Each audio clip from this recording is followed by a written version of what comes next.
My husband was accidentally sending nasty messages to my daughter, and I found her crying. But my lawyer and the police aren't going to go after him for accidentally doing it. I know what you're going to say, that I should have seen something earlier, and believe me, I'm the first one to punish myself for that. But at least I'm doing everything I can now to protect my daughter. I'm 30 years old. I had my daughter when I was a teenager, and it's always been her and me against the world. Her father left before she was born. I was 16 and terrified. My family judged me, my friends disappeared one by one, but she was always the only thing that kept me grounded. 14 years later, she's still my whole reason for being. When I met my husband, I thought we could finally have a better life, with someone who loved us as a package. I met him when my daughter was around 9. He was charming, funny, responsible, and he didn't seem put off by the fact that I already had a child. Many of the guys I dated before treated me like a burden, as if my daughter were a huge obstacle, but he played the attentive stepdad role perfectly. If he had been anything like the other men I'd been with, I wouldn't even have considered marrying him. He would come with little gifts for her, always asking how she was doing in school and such. Sometimes he even helped her with homework when I was too tired from work. I felt like maybe I'd finally found someone who could fit into our life. I married him when she was 11, and for a while it seemed pretty perfect. It's not that once we were married he started to show his true colors. He worked, paid bills, did the dad stuff when needed. He wasn't a Disney prince, but I wasn't looking for perfection, just someone normal. The thing about my daughter is she's sensitive, but also strong. She doesn't open up immediately when something bothers her, she bottles it up until she explodes. A few nights ago I caught her crying in her room. She had the phone clutched to her chest and I immediately assumed it was some boy. She's 14 now, that age when crushes and broken hearts start. We'd already had the talk. I didn't want her to make the same mistakes I did. The good thing about being a parent is you can learn from your mistakes and pass that on. So when I saw her crying, I sat down, rubbed her back, tried to comfort her. She kept shaking her head and hiding her face, which only convinced me more that some boy had hurt her feelings. But when she finally handed me the phone, I understood, it wasn't that at all. Those weren't messages from a teenager, they were messages from my husband, and they weren't meant for her. At first I didn't even understand what I was looking at. I thought maybe he'd sent something like "I'm on my way home" and tapped the wrong contact. But no. These weren't the sort of texts a stepfather should ever send to a 14-year-old. They weren't explicit, but they flirted in a way that made me instantly nauseous. They looked like messages that were meant for me but that he'd sent to her. My daughter was mortified because it wasn't a one-time mistake, she'd been receiving those messages for weeks, maybe longer. She thought her stepdad was flirting with her for something she'd done and didn't know how to tell me. She thought she was alone with that disgusting secret because she believed I'd be mad at her or something, so she carried it all by herself. I can't describe the rage I felt in that moment, it was like my blood turned to fire. I wanted to scream, break something, call him right then and destroy him. But I had to stay together for her. She was shaking, sobbing, begging me not to be angry with her. She thought she'd done something wrong, she thought maybe she'd somehow provoked it. But she was a 14-year-old child blaming herself for the actions of an adult man. I held her, told her she hadn't done anything wrong and that I believed her. Then I took her phone and checked every message. Some were just embarrassing, like him calling her baby or sweetie, names he calls me, but others crossed a line that made me want to vomit. He complimented her body in ways he absolutely should never have, even one that said, "Thinking of you in that dress." That made me want to throw the phone across the room. When I confronted him, he immediately went into damage control mode. He claimed it had been a mistake, said every single one of those texts was meant for me and that he'd simply sent them to her by accident, over and over again for weeks.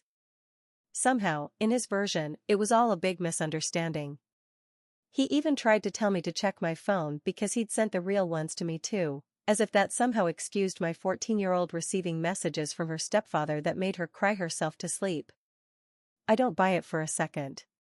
Not even if, by some impossible coincidence, he really did send each and every one of those messages to the wrong person. The moment he realized it, he should have told me. The moment it happened, he should have apologized to her, explained it was a mistake, and made sure she didn't feel vulnerable or confused. But he didn't. He simply kept going, letting her suffer in silence, thinking she was being harassed by her own stepfather. And then, to make it worse, he had the nerve to get defensive. He accused me of exaggerating, of trying to turn my daughter against him. He said I was looking for a reason to paint him as the bad guy. No acknowledgement. No apology to her. Just excuses and deflections. I swear I almost lost my mind. I told him to get out of the house. I couldn't even look at him without wanting to scream. My daughter has clung to me ever since. She doesn't want to be alone in her room. She asked if we could lock her bedroom door at night. There's no way I can let this slide. You don't send messages like that to a minor for weeks without realizing it. She doesn't feel safe. And if my child doesn't feel safe, then he has no place here. I can understand that sometimes you send a message to the wrong person because you open your phone quickly without checking. Yes, but that's one message, not several. And you apologize to the person you sent it to by mistake. My daughter is a line that must not be crossed. That's why my marriage ended the moment I saw all of this. I might have been blind up until now, not seeing what was happening with her, but now I can't look the other way. I can't even imagine a future where my daughter and I live under the same roof as him again. I feel bad mostly for my daughter, because she was suffering alone and I didn't see it. But I'm also torturing myself for not seeing the signs. Did he ever look at her too long? Offer to take her places for reasons that weren't pure? Did I overlook something because I wanted so badly to believe he was a good man? The guilt is eating me alive. I feel like I failed her by letting him into our lives. She should have come first. I was supposed to protect her, and instead she ended up thinking it was better not to tell me. She told me she saw how happy I was with him and thought if she just ignored him he'd forget about it, everything would go back to normal, and I wouldn't be angry. I feel sick that my daughter thinks that way, that she believes she bears even the tiniest bit of blame in this. I also feel humiliated. How do I explain this to people? If I divorce him, everyone's going to ask why. I know what people will say. You should tell everyone what he did, let people know. But do you know how humiliating that would be for my daughter?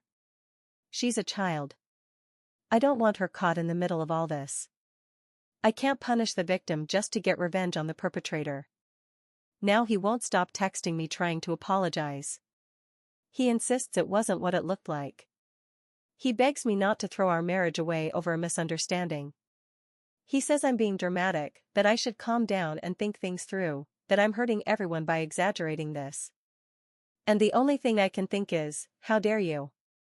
How dare you try to make me feel like the villain when my daughter was crying in her bed, terrified and ashamed because of you? I can't forgive him. I'm not even going to try. I'm looking at apartments because I don't even want him to know where we'll be living once I kick him out for good. My priority is my daughter and making sure she never has to question her safety again. I'd rather be alone forever than put her at risk like this again. I'm furious, I'm hurt, and I'm exhausted. I feel guilty for not protecting my daughter the way I should have. And I feel guilty for having been with such a sick man for so long. I have my daughter's phone in my possession. I'm not going to let him write to her again, or let her read anything from him, also because it serves as evidence of all the messages he sent her. My next steps are to put all of this in the hands of my divorce attorney, the police, and anyone else who can make him pay for what he's done. I know my soon-to-be ex-husband is terrified of what I might do with this, but I'm not going to let him get away with it. Update 1. Hello, the report has already been filed, and my divorce lawyer is preparing the papers. I'm sorry, I don't have much more to offer as an update because these things take time before there's news. What I'm here to write, because people have asked me for it, is a bit about my story and what my daughter and I have lived through. This isn't just about what happened with my husband and those texts, it's about everything that came before, everything that shaped my daughter and me and why this betrayal hurts so much. I was a teenage mother. I was 16 when I found out I was pregnant, and my daughter's biological father disappeared the moment I told him. Literally that same day. We never saw him again. He never asked about her, never sent a single cent. I raised her alone, and it was brutal. I was still a kid myself, trying to figure out how to finish high school, how to work, how to afford diapers and formula, how to ignore the looks and the comments from people who thought they knew better than me. I could have taken another path with my pregnancy. But looking back, even though my parents didn't want that path, even though they were upset with me, I don't regret having her. I think that's not the point of my story. Telling me I should have aborted my daughter and none of this would have happened, like some people think, is cruel. She's the best thing that's ever happened to me, even though it meant a lot of sacrifices. Saying things like that isn't much different from the way my daughter thought about her stepfather's messages, that maybe she had done something to deserve them.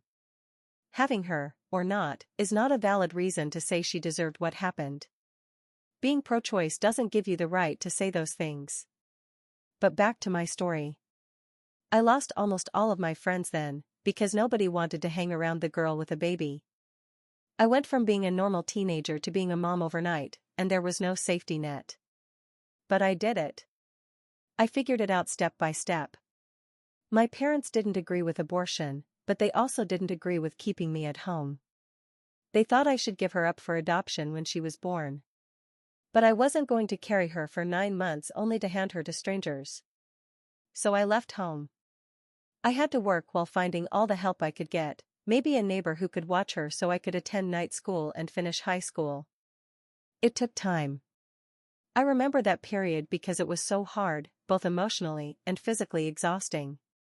But I looked at her little face and reminded myself that she didn't ask to be here, and it was my job to give her the best life possible. So for 14 years, it's been just her and me. She's my everything. My daughter isn't just my daughter, she's my survival partner. In a way, we grew up together. That's why our bond is different. And because I know how heavy abandonment feels, I swore I would never let anyone make her feel unwanted or unsafe. Fast forward to when I met my husband. My daughter was about 9. I was tired of being alone, tired of carrying everything by myself. And then this man appeared who seemed so stable. He had a job, his own place, and he didn't flinch when I told him I had a daughter. In fact, he seemed to like that part of me, which disgusts me deeply now. He'd show up with little gifts for her, joke with her, act like he wanted to be part of our team. It was a relief to feel like someone saw me as more than the girl with baggage. For a while, I let myself believe I'd chosen well. When he moved in and started helping with bills, I felt like maybe I could finally breathe. When I married him, I thought it was a new beginning, a chance to have a somewhat normal life. I thought I had finally given my daughter a real family, with a father figure who wouldn't abandon her like her biological dad. That's why it hurts so much to discover all those messages. Because I allowed it, and I couldn't feel more guilty. It was my responsibility as a mother to protect her, and I failed miserably. For years I tried to give her the best, and this mistake has been far too costly. I'm grateful every day that it didn't go further, but that doesn't give me comfort. Some people said I shouldn't be so hard on myself, that I did what I had to do when I found out. But as a mother, it's hard to feel okay about something like this. I'm the one who's supposed to filter the people who come into my daughter's life, and I failed. I judged wrong. Of course, I'm going to do everything in my power to make things right. But sometimes I wish he had just been bad to me and not to my daughter. I'd rather go back to fighting as a single mom than ever risk my daughter's safety and peace of mind again for the sake of a marriage that turned out to be a complete farce. I chose the wrong man. And the only thing left to do now is to choose differently, this time for me and for her. Update 2. I wanted to give an update because a lot has happened since my last post. This time I won't talk about feelings or emotions, this update is only about the steps I've taken and where things really stand right now. I already mentioned that the morning after I discovered everything, I contacted a lawyer. She's a divorce lawyer, but she's also advising me on my case against him. She doesn't have experience in criminal law, but she's still a lawyer and can guide me on other matters. I explained the situation and handed her my daughter's phone with the saved messages. That phone is now part of the case. The lawyer immediately told me I had solid evidence.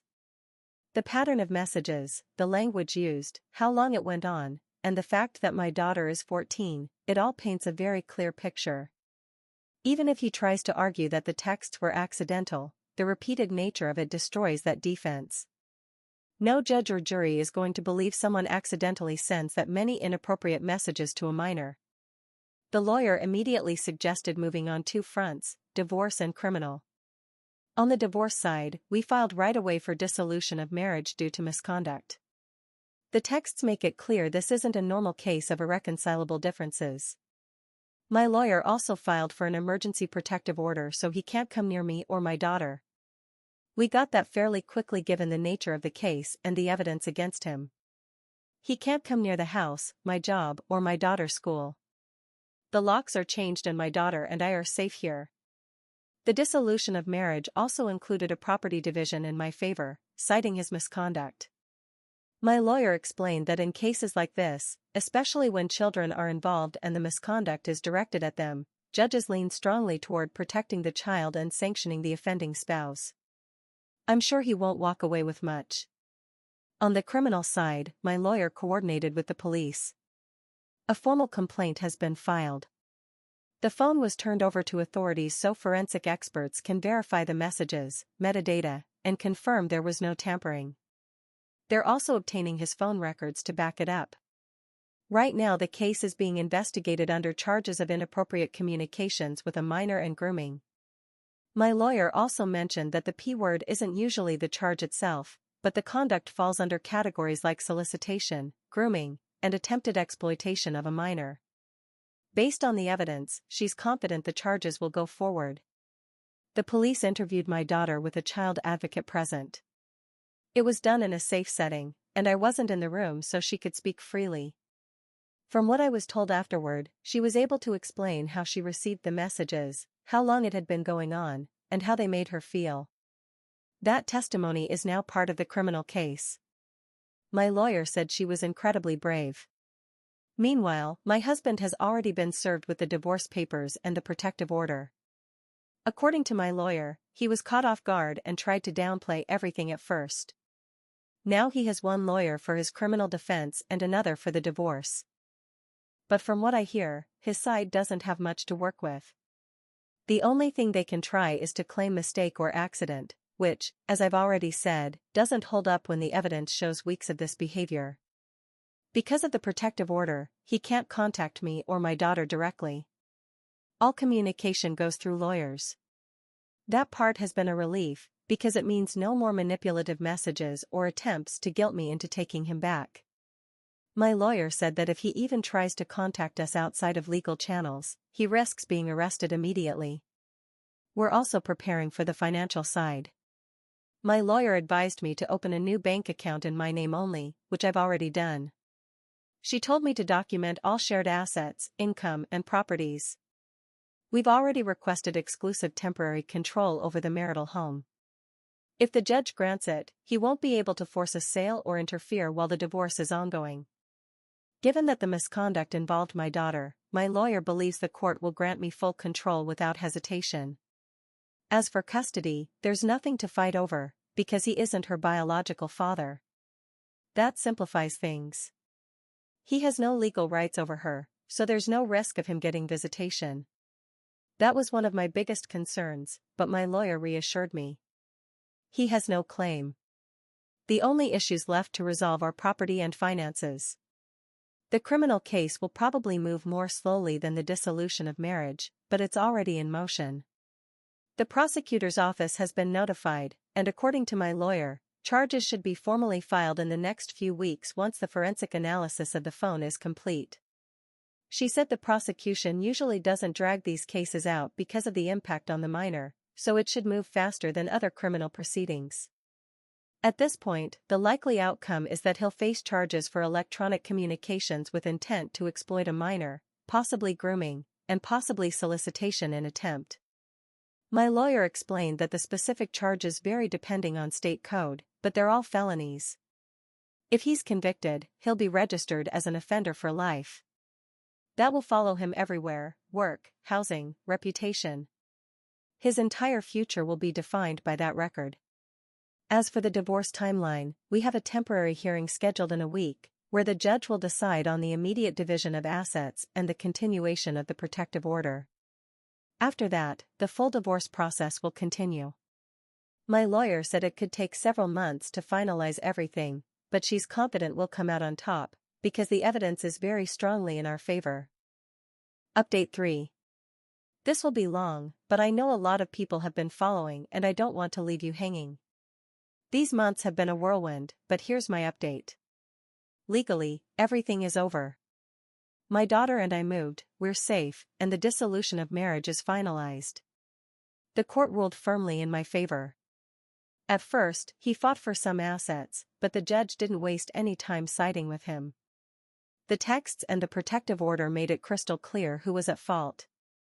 He walked away with nothing but his personal belongings. He didn't get the house, and he definitely didn't manage to drag out the process. The judgment cited his misconduct and granted me exclusive control of everything we had built together. The protective order was made permanent. That means he has no way to contact me or my daughter, directly or indirectly. If he tries, he risks being arrested immediately. All communication that had to occur during the divorce went through lawyers, and now that the marriage is over, there is no reason for him to contact me at all. The criminal case is also finished. Once the forensic report from the phone came in, the prosecutor filed charges. At first he stalled, tried to claim accident again, but the evidence spoke for itself, weeks of inappropriate messages, all saved, all linked directly to him. His story crumbled under scrutiny. He ended up taking a plea deal. That means he admitted guilt in exchange for a lighter sentence. Yes, but the conviction is permanent. He is now registered as an offender, and that is for life. He will never escape that label. The sentence included probation, mandatory therapy programs, and restrictions on where he can go and what he can do. He can't be within a certain distance of schools, parks, or any facilities with children. He'll be monitored. His name will appear in all registries. Anyone who looks him up will see what he did. That is his reality now. The best part of the criminal outcome is that my daughter never had to testify in court. She didn't have to sit in front of strangers and talk about what happened. She gave her statement months ago with the child advocate, and that was enough. Between her testimony and the phone evidence, the prosecution had everything they needed to secure the conviction. She was spared the trauma of a trial, and I'm infinitely grateful for that. After all of this was finalized, I decided not to stay in the marital home, even though legally it was awarded to me. The house felt poisoned, too many memories, too many ghosts. I didn't want my daughter spending her teenage years in a place tied to what she went through. I sold the house and used the money to move us into a new apartment in another part of the city. Here, there's nothing of him, no furniture he chose, no rooms he walked through, no spaces that feel tainted. It's smaller, so it feels cozier, and I think that's been good for her. She spends time in her room drawing or listening to music. She's invited friends over for the first time in months, something she had completely stopped doing while he was still around. She no longer hovers in the living room because she's afraid to be alone in her bedroom. She feels safe, and that was all I wanted. As for her overall well-being, she's better than I ever imagined she could be. She's 15 now, and she's been through more than any girl should. But she's strong. The first few months after everything came to light were hard, but she's been in therapy since the very beginning, and it has helped her more than I ever could. I see a different girl now, in a positive way. She laughs again. She's joining school clubs. She's making plans for the future. Therapy has helped both of us, because I'm going too. When she started, her therapist asked if I was receiving treatment, and she told her no. Then the therapist suggested she encourage me to go, for my own sake, because my daughter saw how much I blamed myself. I had been so consumed with the legal process and focusing on her that I hadn't thought about myself at all. In the end, I did it, and now both of us are healing in our own ways. Day-to-day life now feels ordinary again. That may sound boring, but for us, it's a gift. School, work, grocery shopping, movie nights at home, weekends running errands or going for walks. No more legal paperwork. No more court dates. No more waiting for calls from lawyers. Just life, the way it should be, at least for now. My lawyer is also looking for my daughter's biological father, since he owes child support. I don't know if anything good will come from that, but even if we don't need him in our lives, my lawyer believes he has a financial obligation to his daughter. Update 4. This update will cover both my daughter's biological father and my ex-husband. I'll divide it into 2 sections to talk about each of them. First, my daughter's biological father. My lawyer took the time to find him, and after sending him a letter to demand the child support he owes and must continue to pay, he actually contacted us pretty quickly and wanted to meet with me. My lawyer was handling everything, but he requested to speak with me directly, and I agreed to have a meeting in her presence. We met at her office, and he came without lawyers, without anything. He wanted to reach an agreement to pay child support for his daughter, but also to explain his side of the story. In the end, we ended up speaking just the 2 of us, because my lawyer saw that he was being very cooperative. Just like my parents, his parents were deeply upset that he had gotten a teenager pregnant. So they forbade him from seeing me, and apparently told him, I'll call him Jack, to simplify things, that I had aborted the baby. I can believe this, because I know my parents received pressure from Jack's parents to make me have an abortion. Later, he was sent to live with relatives in another state, and he was forbidden to contact me. After that, he was able to go to college, so paying child support now won't be a problem for him. Jack never knew I had given birth to his daughter, because his parents had convinced him I'd aborted. He's also married now and has no children, but he wants to be part of his daughter's life. As for his parents, over the years Jack grew apart from them, and now he doesn't even speak to them. And from the way he talked about them, it doesn't seem like he will anytime soon. He is willing to start paying child support now, and in fact he's already made the first payments, which are a bit larger than they should be in order to catch up on what he missed over the past years. I haven't even tried to dispute it or bring in another lawyer. That's why, together with my lawyer, we've proposed a lower figure than what it technically should be, because we've seen how cooperative he's been. He's also had his first meetings with his daughter, and so far they've had a good relationship. It's early to say for sure, since he doesn't live here and has to travel to see her, but it seems to be going well. Now, about my ex. He found a new job after being fired from his last one because of his trial. He was working installing internet lines. He got an assignment near a school and failed to mention it, even though the company that hired him should have known his background. Somehow, someone found out, I don't know exactly who, and he was arrested while on the job for violating the restriction of not being near children. Even if he wasn't doing anything wrong at the moment, being on the registry comes with these consequences. He had to spend 30 days in county jail, and because of that, he lost his job again for missing so many days. They had to hire someone else. At least this time it had nothing to do with us.